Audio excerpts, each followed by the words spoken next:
There are some general rules that you need to be aware of every time you play, and some that need to be considered before you even start your game.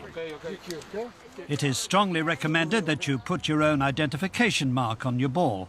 If you fail to do so, you run the risk of not being able to distinguish your ball from another ball, which means your ball is lost. You cannot start the round with more than 14 clubs.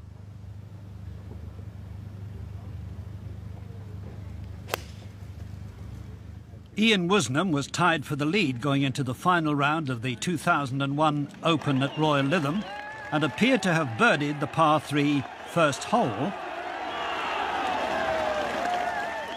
until his caddy discovered on the second tee that there were 15 clubs in the bag. As a result, Woosnam had to add a 2-stroke penalty to his score at the first. God, I give you a job to do and you can't do it. You're on all.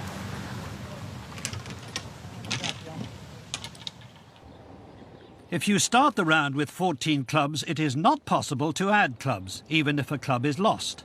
During Tiger Woods' singles match at the 2006 Ryder Cup, his caddy dropped his 9-iron into the water next to the 7th green. Woods was not permitted to replace the club, but when the 9-iron was returned to him on the 15th hole, courtesy of a helpful diver, he was allowed to use it again.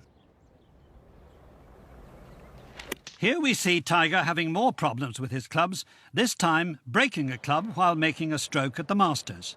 A club broken in this manner can be repaired and reused during the round, or the player can replace the damaged club.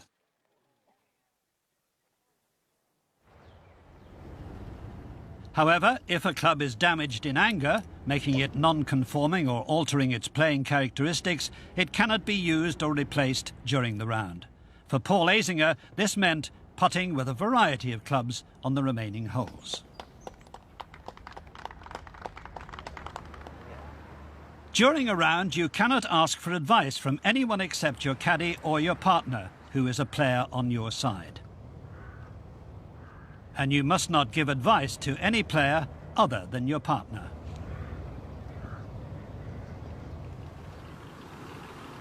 While your caddy or partner can give advice on the line of putt and even assist with alignment, they cannot remain on or close to an extension of the line behind the ball while the stroke is made. A rules official intervenes before Marcus Breer putts because he believes that the caddy is standing too close to the line of the putt behind the ball. By intervening, the official saved Breer a 2-stroke penalty.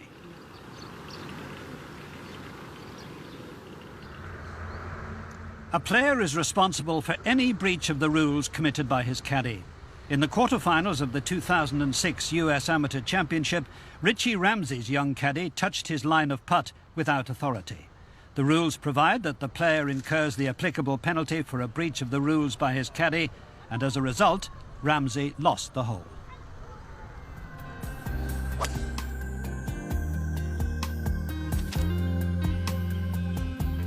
The teeing ground where you start the hole.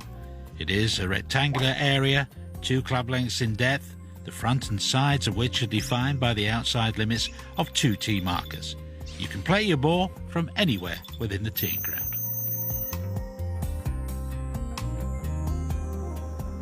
While the ball must be within the teeing ground, a player may stand outside the tee markers to play the ball.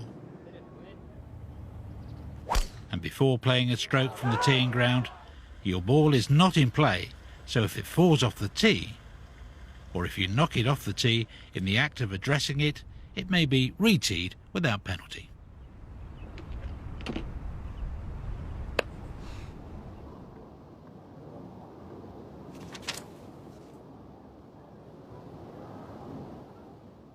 If you think a ball is yours but cannot see your identification mark, then it is permissible to lift it to identify it.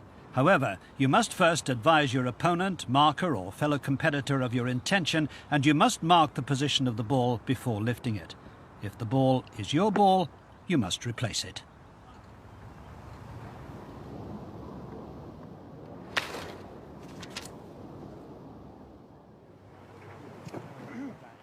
It's a basic principle that you must play the ball as it lies. You must not improve the lie, the area of intended stance or swing, or your line of play by moving, bending or breaking anything that is fixed. Was it growing? In taking a practice swing, Brian Davis broke a reed that would have interfered with his swing for his stroke, and as a result he incurred a penalty of 2 strokes.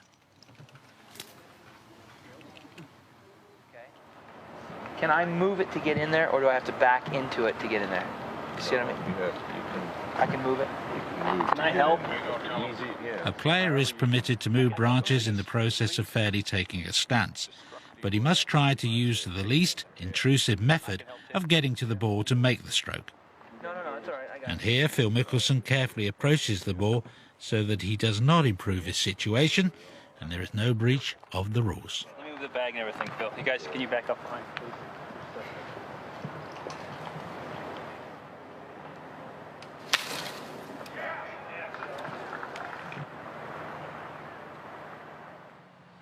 In contrast, Scott Hoke has initially managed to get to the ball in the least intrusive way. But when he retakes his stance by entering from the side and pushing the branch backwards, he improved his area of intended swing and was penalised 2 strokes.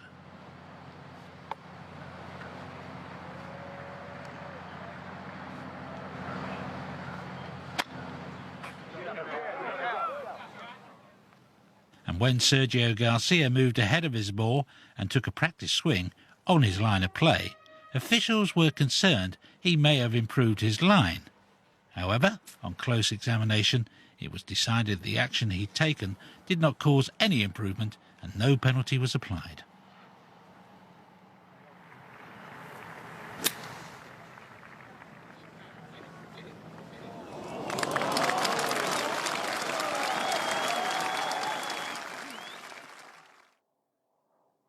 You are entitled to place your feet firmly when taking a stance, and in a bunker, this allows for a certain amount of digging in with the feet, as demonstrated by Tiger Woods.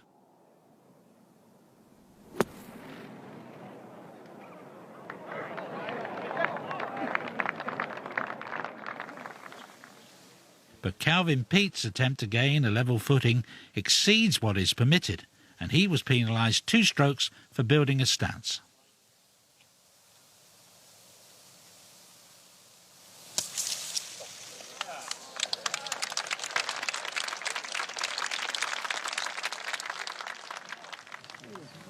Before making a stroke at your ball lying in a bunker or a water hazard, you cannot touch the ground in either type of hazard or touch water in the water hazard with a club. So the club must not be grounded at address and must not touch the hazard on the backswing. Unfortunately, Nick Faldo's brilliant recovery was spoiled by the fact that his club touched the water on the way back and he was penalised 2 strokes.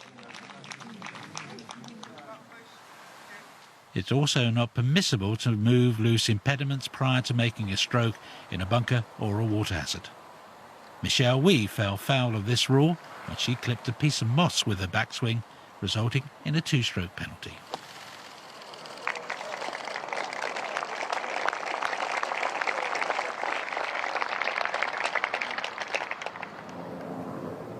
You cannot test a bunker before playing from it, and smoothing the bunker is deemed to be testing. However, if, like Stephen Ames, you fail to get the ball out of the bunker, it's okay to smooth footprints before you play your next stroke, provided you do not improve your situation at the ball's new position.